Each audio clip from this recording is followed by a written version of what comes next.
Yes, good old TJ.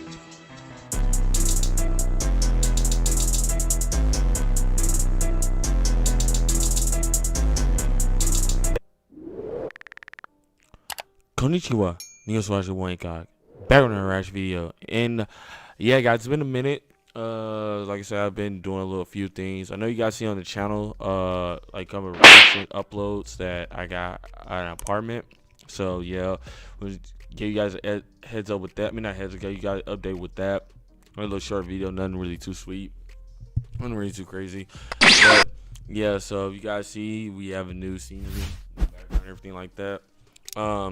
My chairs and stuff hasn't came in yet because actually it's an area over here where I'm pointing at where all like my laptop and everything's gonna go. Like that's gonna be like my little computer area, so that's where I'm gonna be recording stuff like that. But obviously I can't use it right now because I don't have a chair or nothing like that. So right now we're just gonna be doing videos on the floor right now until my parents get back from their little vacation that they're doing, and then move some of the stuff in as far as like the chairs and tables and things of that nature, and then we'll be actually in a chair and stuff like that. There'll be another area that we move to in the apartment. But yeah, anyway, guys, that's just a little update of like what's been going on and like why I've been uploading and everything like that. Yeah, so, and also I have to get internet and everything like that as well. So, but yeah, so this one was recommended to me by let me pull it up, by Cal Lau. Cal Lau had recommended me to do this video that we're going to do right now. It's called Lessons in Magecraft True Ancestors. So we haven't done Lessons in Magecraft in a while. It's been like probably a month or two since we did the last Lessons in Magecraft, so we're gonna get back on that with OTAKUDAIKUN, a bunch of like the Fate, Lord Veils, him, Ishfor, and etc. So yeah, because I know we've been doing a lot of the Fate Grand Order, like the FGO videos, but we're gonna just get back into it on this. So this one's 15 minutes and 42 seconds long. Hopefully won't be pausing too much, but yeah. So like I said, for the get at least a couple of these videos recorded for you guys, and try at least get like one out or at least two out this week coming up. So without further ado, guys, let's subscribe in the video, hit the bell notification, make sure you click all so you know about the time we future upload. We do weekly content around here, guys. Also, as well, if you guys feeling a little feisty, a little shisty, man, go ahead and hit that join button if you guys really do enjoy the content. It will help out and support the channel a lot. So without further ado, guys, let's get right into it. So play. I presume you're here in order to learn of Magecraft. I'll have you know, there's no room for the weak-willed in this course. And despite your best efforts, the sorcery of our time is but a fraction of what it once was in the Age of Gods. Much of the craft is established through pedigree, and the culture of mages is riddled with deception and moral depravity. That's why that Sakura with said, that. if you insist, now looking at that now, it it really hits different. Now looking at that with Sakura with that bugs and stuff because it's Zoku again. It's crazy. In our previous lesson, I spoke of the Ultimate Ones, powerful beings representing their respective planets' wills. Among them was Brunstad of the Crimson Moon, otherwise known as Type Moon. When our very Earth called out to Brunstad for protection, an agreement was made. In exchange for the chance to live on Earth, Brunstad would keep humanity in check by attempting to conquer human civilization. This endeavor included the birth of true ancestors, beings meant to oppose humanity as Brunstad's legacy. Each one is essentially a copy of Brunstad in the shape of a male human. Following Brunstad's defeat at the hands of Zelrech, the true ancestors act in his stead, awaiting a time when they are fit for him to take over their bodies and once more walk the earth. Until then, Brunstad's consciousness. Oh, so I'm gonna pause. This is like so random. So I'm pausing right here. So Zelrich, this guy right here, that's the guy that's on the K-scape, right? On the kaleidoscope, I think that's what it is on FGO, right? That's the dude that was the first one that went to that route, right, and got like infinite power, infinite mana or something like that, right? Zelrich, right? That's this dude right here. That's what he did, right? I think I remember it was something like that mentioning this guy. I forgot what his name was. I think it's Zelrich, and that he went close to like the first route or one of the routes to get like unlimited mana and everything like that. I think so. Let me know in the comments down below, guys. All right, so play. Reality marble, the Millennium Castle. The most important thing to bear in mind regarding the true ancestors is they are, or dare I say were, extremely flawed beings, compelled by a lust for blood. The humans unfortunate enough to be their victims wind up becoming powerful creatures of their own, the Dead Apostles. Thus, for this lesson, I shall cover the lineage of the true ancestors, the Dead Apostles resulting from their consumption, and lastly the Dead Apostle ancestors, the elite group formed from these vampires. To reiterate, the Earth's will is one of ironic contradiction. There is Gaia, the will that hopes to protect the Earth from all threats, including humanity.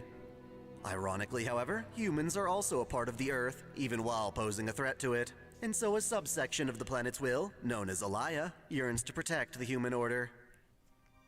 It is from Alaya that we have the Counterforce and the Throne of Heroes, systems that prevent humans from reaching the root, as well as protecting humanity from beasts strong enough to end it.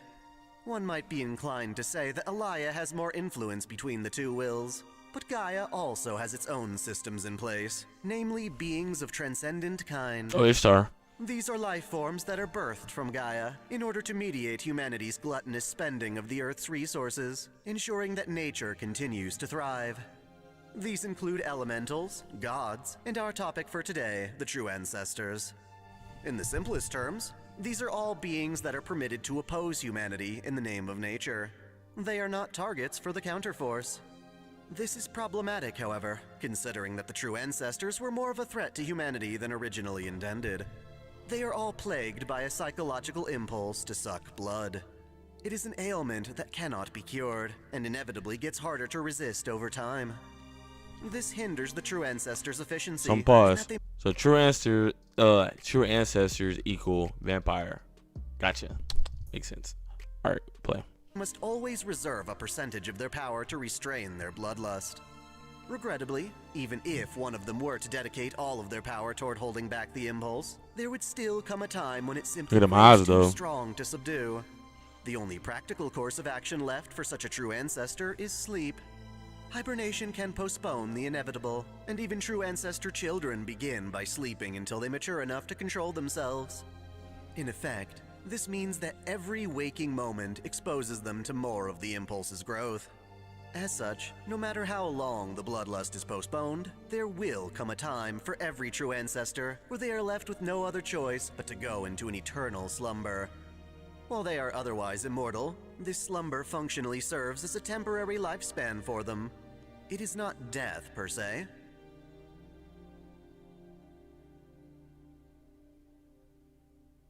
Of course, all of this applies only to true ancestors that insist on keeping their senses. Naturally, the easier response would be to just succumb to their vampiric impulse. So who is this girl? Because she looks similar to, like, who is this girl from without restraint. Not the first. Those who chose this path were referred to as demon lords, and were an intense threat to both humanity and the untainted true ancestors. Because of this, the true ancestors that preserved their sanity took it upon themselves to eradicate their fallen brethren. Normally, they would be at a disadvantage, never being able to go all out in combat. However, in exchange for fighting the demon lords, the true ancestors are gifted additional power from the Counterforce, since doing so is in the interest of both Gaia and Alaya. So I'm gonna pause right here. Like I say, just repeating what I said earlier. Who is this girl right here from the Natsu verse from Tsukuhime? Who is this girl right here? Because she looks similar to Saber in a sense. Who is this? And what is her role in the verse? Alright. So play. Let us recall, I mentioned that Brunstad of the Crimson Moon made the true ancestors in part to create a vessel for his revival. The proper candidate would be capable of manifesting his Millennium Castle. Initially, however, none of them could do so. Success eventually came after a female form was chosen for them. The first true ancestor to inherit the Brunstad name was Altruge Brunstad. She was capable of summoning Brunstad into her body, but was never fully acknowledged because she was a half-breed princess born from a true ancestor and a dead apostle. To see it, half-breed. I'll return to dead apostles soon, but for now just realize that Altruge was considered unstable. She may have held the Brunstad name, but she was not a suitable vessel for him. Instead, she was considered to be the envious elder sister of the one true ancestor to finally succeed Type Moon, Arcueid Brunstad, worshipped as the White Princess. In the 12th century AD, when the number of fallen true ancestors was at an all-time high, Arcueid was born and put in charge of executing her fallen kin. Goodness. She was taught to be a weapon and nothing more. Execution? She would emerge from the Millennium Castle to hunt down and slaughter the demon lords, and then return to her slumber between encounters. Because of this, she only learned the absolute bare minimum about human society needed to accomplish her goal. To that end, she was neither prepared to anticipate nor understand the hatred and envy brought about by her sister Altruge. In her youth, Arcueid was graced with long, lustrous hair, but out of envy, Altruge chopped it short such that it wouldn't grow back. Ultimately, Arcueid's hair only returns to its longer form when she awakens to the Crimson Moon's power inside of Arcueid? herself, Is that her name? becoming That is the it? insanely Or I powerful think I just butchered being it up. Archetype Earth. Overall, Arcueid is considered the purest of the true Arcueid, ancestors, okay. being able to retain her sanity even after having a taste of blood. Her ability to resist this impulse is stronger than any other true Waifu? ancestor, leading Question some mark? to believe she is simply immune. At any given moment, however, Arcueid is actually using 50 to 70% of her power to ward off her bloodlust. She is extremely strong in spite of this, but her true power comes from her marble phantasm, her ability as a protector of nature to connect her will to the planet and manipulate it as she pleases. After defeating the demon lords, Arcueid turned her attention to dead apostles, humans who have obtained deadly vampiric powers, either through Magecraft or by having their blood drunk by another high-level vampire. When the true ancestors began to succumb to their impulses and drink the blood of humans, dead apostles were the beings born from that consumption. Oh, that air was like Initially, the cold dead as apostles shit. were conceived as a means of sating bloodlust, but eventually started using their newly gained power for themselves. Think of it as a contract between a human and a true ancestor. In exchange for letting their blood be sucked by a fallen true ancestor, a human would be granted vampiric powers and a form of immortality. The true ancestor would suck the person's blood, while also giving them a bit of their own blood in return. In that sense, Really? becoming a dead apostle appeared to have its merits, but sadly many made this agreement without understanding the consequences. You see, the true ancestors don't need blood to survive. They can choose to resist or embrace their bloodlust, and it won't actually make a difference to their lifespan. Even if they can no longer resist, they always have the option of sleeping eternally, which, while unfortunate, is not technically death. Dead apostles, on the other hand, actually require blood to survive. They are gifted with a long lifespan, but they must maintain it by drinking the blood of others. This All right, flawed so I'm gonna pause excuse again. I know I've been pausing a lot. I'm sorry. And I normally don't pause as much. So as an apostle, do you guys think you can like survive like that? Like, give me your honest opinion, guys, in the comments down below. Let me know what you guys, yes or no, and give me a reason probably why.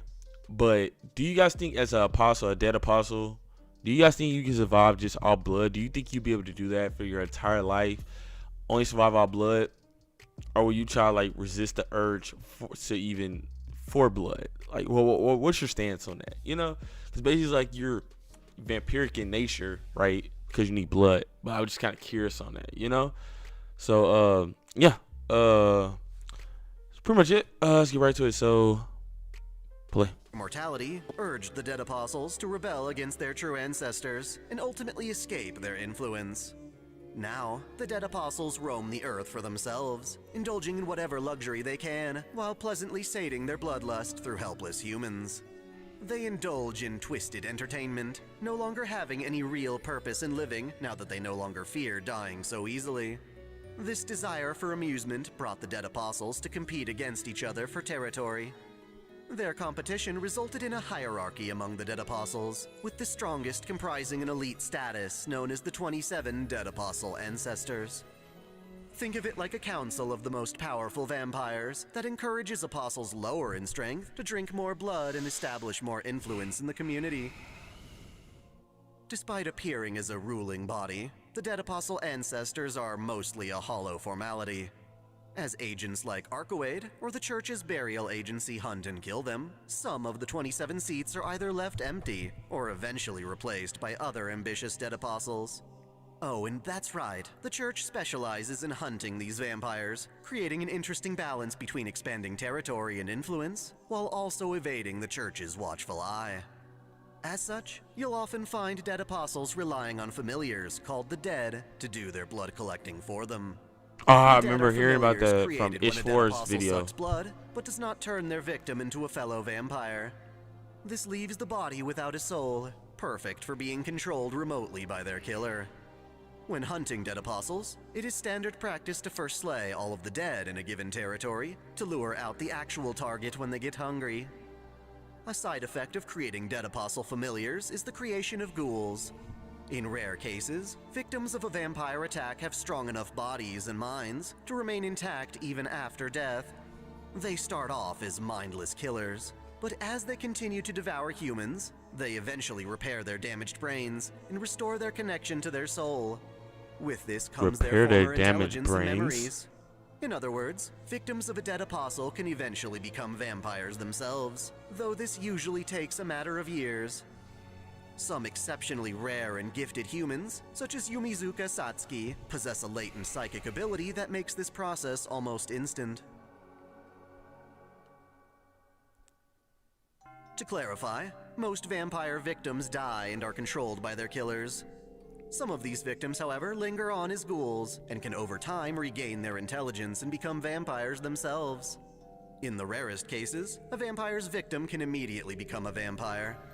Regardless of the length of time, though, the vampires that emerge in this way are still considered child vampires who are forced to serve their parent. Child This also means that vampires? if the parent vampire dies, so too do its children. The only What? way for a Yo, child hold up. vampire to overcome Wait. Pause. Oh, yeah. Okay. I don't know if that's just all vampires, but I guess in the Natsuverse or wherever, or the Fate, wherever it is. Well, no, it's gotta be Natsuverse.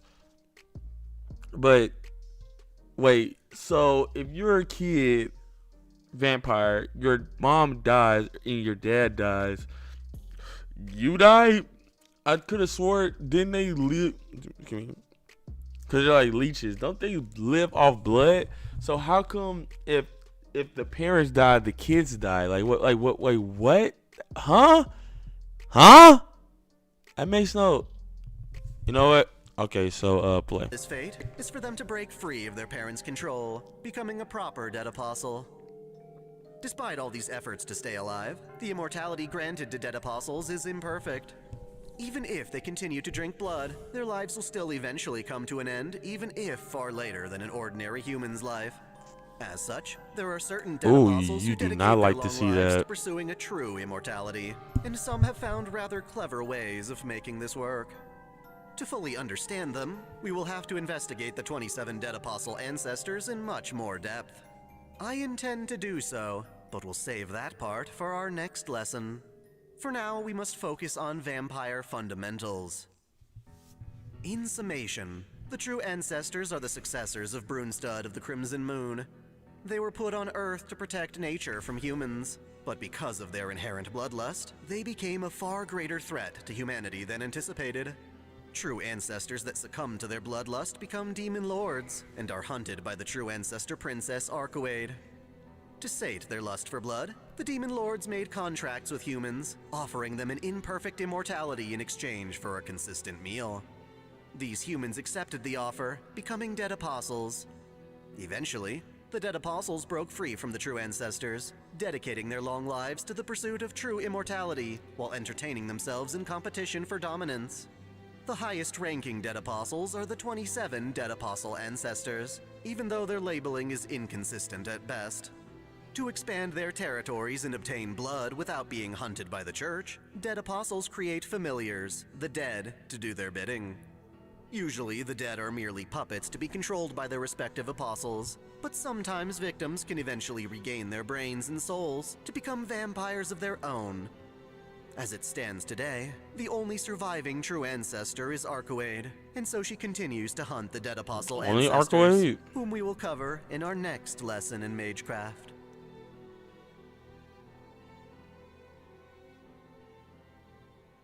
Is that it? I guess so. Thanks for watching. All right, yeah, so we're going to end off right there. That's Legends of Magecraft True Ancestors from OTAKUDAIKUN. We haven't seen a video from him in a minute. But yeah, I hope you guys enjoyed that. Like I said, this was requested to me from Chow Lao. So if you guys want me to react to some, let me know in the comments down below. I do be reading all of those whenever I do get a chance, when I'm not working or something like that. But yeah, this is actually pretty cool. One of the things it really just messed me up was talking about when the parents died, the child vampire died. It's kind of like, I was like, what? But yeah, that kind of like messed me up. And then there was some other stuff in here like that was like really. So Arcueid, is she waifu? If so, would you let her suck your blood?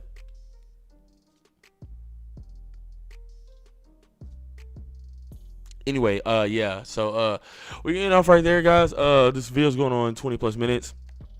So like, subscribe on the video, bell notification, make sure you click all, so you can know how to make a future upload, guys. Also, as well, if you guys are feeling really shiesty, go ahead and hit that join button down below. We have like 5 different levels, I believe, on that. Yeah. So without further ado, guys, let's subscribe on the video, and I'm out. Here.